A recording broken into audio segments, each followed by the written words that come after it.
All right, so the next one here, Trump vows more arrests for pro-Palestine acts. So President Trump on Monday vowed that the arrest of a green card holder over his involvement in protests critical of Israel was the first of many to come, as civil liberties groups are pushing back against the campaign that has chilling implications for the First Amendment. So I got into some of these details yesterday about this arrest, but it's a really important story. This is just a total flagrant violation of the First Amendment here. So over the weekend, Mahmoud Khalil, a recent Columbia grad student who served as a spokesman for student activists seeking the university's divestment from Israel, was detained by Immigration and Customs Enforcement, ICE agents in his university-owned apartment. For now, a federal judge is preventing Khalil from being deported. Judge Jesse Furman of the Southern District of New York said in a court order on Monday, quote, to preserve the court's jurisdiction pending a ruling on the petition, petitioner shall not be removed from the United States unless and until the court orders otherwise, end quote. And that was, again, a response to a petition filed by Khalil not to be deported because that's what the Trump administration wants to do. And again, he has a green card, and you can't just deport somebody with a green card for no reason. We'll get into that a bit. So when he was arrested, Khalil was told that under orders from the State Department, his visa would be revoked for his participation in the protests. He informed the agents that he had a green card, making him a permanent resident, and he was told that would be revoked instead. They basically said, oh, you have a green card? Well, we're going to revoke that. So Khalil, who's an Algerian citizen of Palestinian descent, is married to an American citizen. So he's married to an American woman who is 8 months pregnant. And he's been ripped away from his wife right before she's going to have a baby.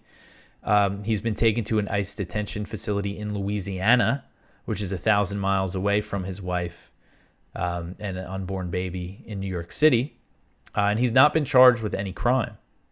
So the Department of Homeland Security has only alleged that he led Hamas-aligned protests and in support of President Trump's executive order prohibiting anti-Semitism. They said that they arrested him. So notice how they describe Trump's executive order. They said it's an order prohibiting anti-Semitism. And so President Trump wrote on Truth Social, quote, following my previously signed executive orders, ICE proudly apprehended and detained Mahmoud Khalil, a radical foreign pro-Hamas student on the campus of Columbia University. This is the first arrest of many to come.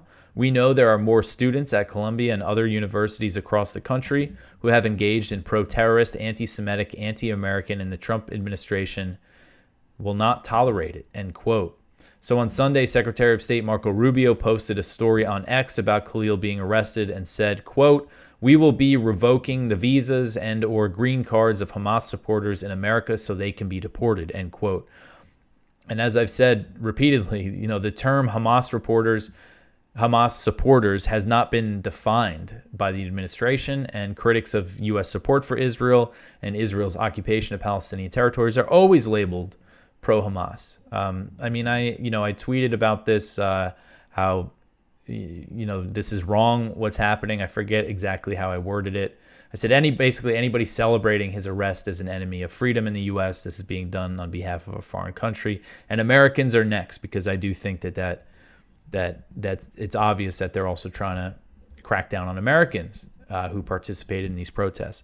And just so many people, calling me a terrorist in response. It's just completely absurd. And the videos that I've seen of him, well-spoken guy, again, he was representing the student group and their demands for Columbia to divest.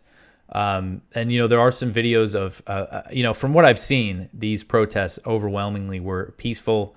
And of course, there's some videos of some vandalism, but there's just no evidence. And the Department of Homeland Security, they're not alleging that he committed any crime like that. They're not charging him with the crime. They're not alleging that he was violent. They're just saying he did activity that's aligned with Hamas. That's like saying, if I oppose U.S. aid for Ukraine, does that mean that I'm aligned with Putin? If I oppose the U.S. invading Iraq, does that mean that I'm aligned with Saddam? If I oppose U.S. military aid to Israel, does that mean that I'm aligned with Hamas? So the Foundation for Individual Rights and Expression sent a letter to Trump administration officials demanding answers about Khalil's arrest. This letter said, quote, demonstrations occurring on Columbia's campus since October 7, 2023 have included both constitutionally protected free speech and unlawful conduct, but the government has not made clear the factual or legal basis for Mr. Khalil's arrest. The statements the government has released suggest that its decision may be based on his constitutionally protected speech.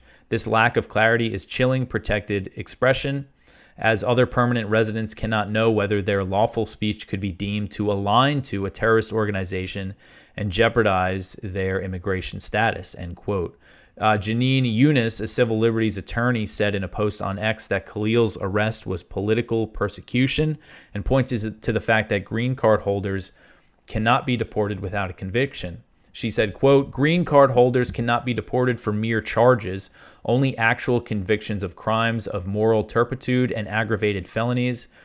And Khalil hasn't even been charged. These are all major red flags that this is an attempt to punish someone for expressing views disfavored by the current administration and scare others with similar views into silence, end quote. And then about this guy, Khalil's character, Joseph Howley, who's a professor at Columbia, defended him in comments to the New York Times, saying that it was unfair to depict him as a dangerous person. There's a whole smear campaign against him now. There's all these people calling him a terrorist on X. And of course, they're posting these videos of him to justify it. And it's just, again, videos of him explaining some demands of the students, just nothing at all suggesting that he's a supporter of Hamas or anything like that.